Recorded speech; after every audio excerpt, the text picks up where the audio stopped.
Hello, Void.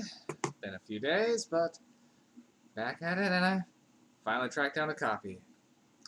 Underwater. Been looking for this movie for, well, more or less a year now.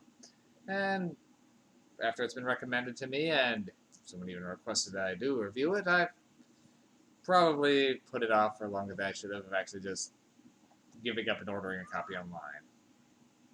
Yeah? Because that's pretty much what ended up happening. So, finally got one. Now, was this one up my alley? Yeah, this one was solidly in my purview. And did I enjoy it? After that long of a wait? And the build up? Yeah, I did actually. So, now this one's going to be kind of one of those ones that's kind of hard to talk about because, well, one of those, the less you know about how it goes when you get into it, kind of the better it works out, I think, but I'll do the best I can. Now, this one stars Kristen Stewart, and regardless of how you feel about her, a lot of people are really back and forth. Me, I never really disliked her. I mean, yes, she's in Twilight, and no, she's not good in it, but it's one of those things where how could anybody with the material that she's given to work with? Now, before that, I had actually seen her in a different movie, The Messengers, which at the time was a personal favorite. She was fine in that one. In this one, she's good. She does a good job. Definitely is able to carry the material pretty well, I think.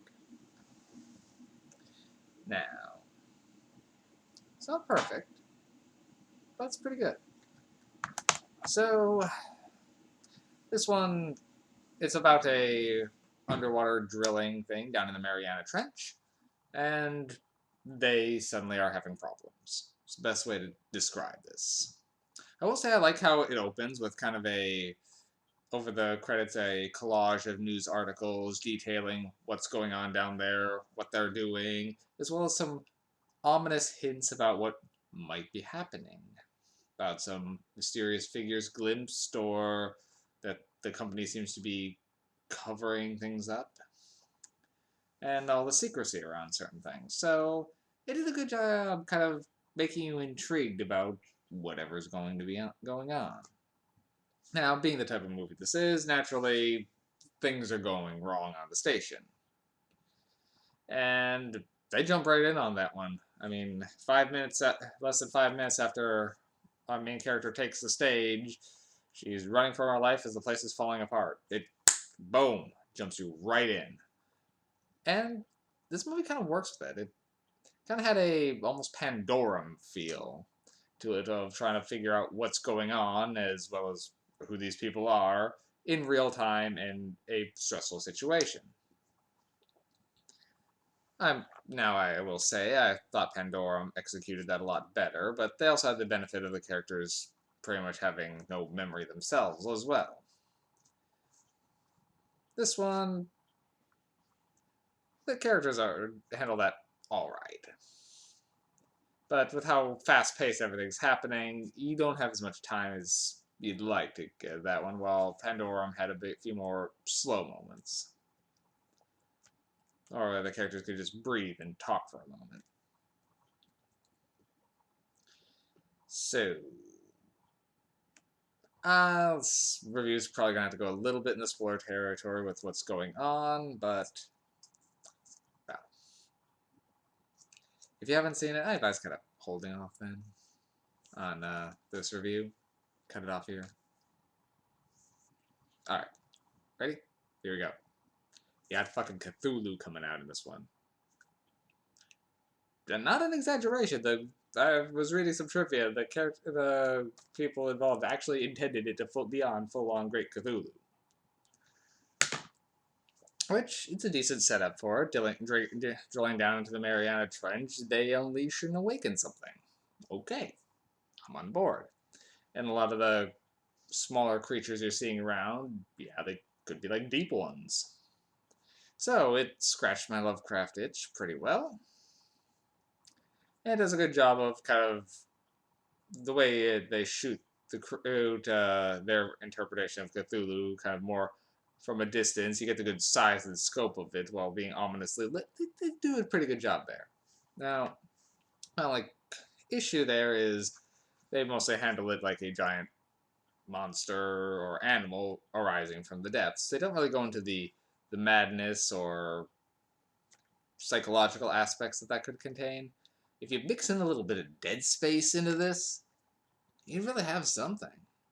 That would definitely kick this one all the way to the top for me if they went a little bit as the more things gone on, the closer they got to things, the more like crazy things got. But they kept it more by the book creature feature, which it works at that. It does a good job at that, but it could have been more. That said, I found myself really enjoying this one. I found myself rooting for a couple of the characters in particular, so it pulled me in, it got me invested. But it could have just, it left me wanting just a little bit of push more.